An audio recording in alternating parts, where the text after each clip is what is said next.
Yes, this is indeed Battlefield 4 on my mainly Call of Duty channel. What's going on, guys? It's Azazel, and I got some gameplay today on Battlefield 4. Shock, shock, shock. And I played this the other night with the Schwantz. Picked it up a few weeks ago, but I haven't really played a whole lot yet because it's been kind of a rough transition for me. I'm primarily a Call of Duty player, as all of you know from watching on my channel. And I've been wanting to try Battlefield 4 because I've heard a lot of good things on, now current gen systems, the Xbox One and the PS4. I heard it was terrible on Xbox 360 and on PlayStation 3.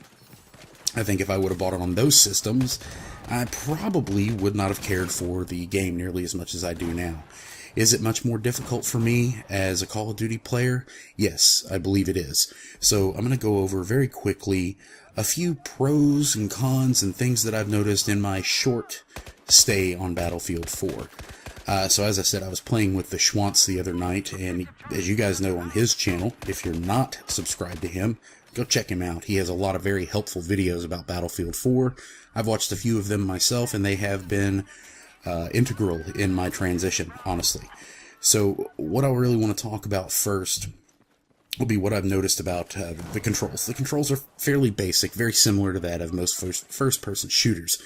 There are some differences, of course, because in Battlefield 4 you have different commands, calling in ammo drops and med drops and things like that. So the controls are slightly different, but it feels and plays pretty similarly to most other first-person shooters.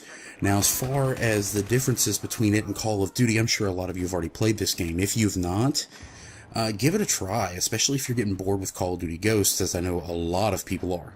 I love playing this game. However, I don't have a whole lot of friends who do play it, so I don't play it as much as I do Call of Duty. And because playing on the Xbox or playing games in general is a social thing for me, so I enjoy playing with friends. So this is way more fun, in my opinion, whenever I play with some friends. So the Schwantz and I went on a little tear. You guys saw that tank in the beginning. When we exploded, we both were just like, just totally fucking worth it. We shot a few guys, we killed a few people, and then the Schwantz squashed the fuck out of some motherfuckers.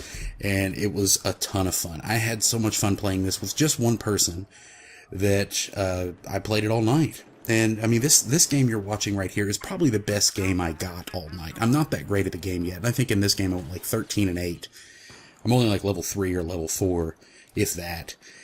The guns have so much more recoil, and I feel as though the game itself plays smoother than Call of Duty. There's always action going on. Even if you're running around trying to go to objectives, like in this game of domination, I always feel like something's going on, even when I'm running by myself, because there's a purpose for it. Whereas in Call of Duty, everybody's mainly just kill whoring or hiding in a corner. I don't feel like people camp as much. People play the objective a lot more. Yeah, you're going to have your campers. That's in every single first-person shooter. But honestly, this one just didn't feel that way to me whenever I've played it. And the hours I've put into it now, which isn't, a whole lot, but I just feel like the game is going to be a lot of fun once I really get used to it. And trust me, I understand next to nothing about this game so far. And I can barely switch loadouts. I can barely get everything together that I want to get together. And, as far as like putting my guns together and the little doodads and devices you can carry on your character depending on the class that you decide to choose, engineer, recon, and all that. But I'm having fun. And I am hoping to continue to have fun with this game. And I'm going to keep playing it here and there. I'll upload it, periodically, whenever I feel like I need to put, a little bit of something different up on my channel. But honestly, I can't say one game is better than the other, as far as, as a whole. Is Battlefield 4 better than Call of Duty Ghosts? I haven't played it enough to really answer that honestly. And that's just all I have to say about it. I'm having fun with it, but I also have fun with Call of Duty Ghosts. Sometimes. I think it's just gotten a little tired. So this game's wrapping up right here. This is pretty much the end. And watch this guy break it down.